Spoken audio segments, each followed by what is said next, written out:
Marcus on te di li bezan, ba mese le mse, ba mese ba mission kot. Ket men, pa jan mse men. Kom men mse ap vini la, bam tan mse. Mgon sa mse ap dit. Yo, Sa ka fe. Gela. Ek pouze fwe. Yo, konen men bezon men.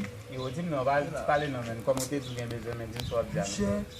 Mon chè son un bagay. Kape la men, ou avose to apos to. Ki sa men? Non, met pale, basi mba avos ap di.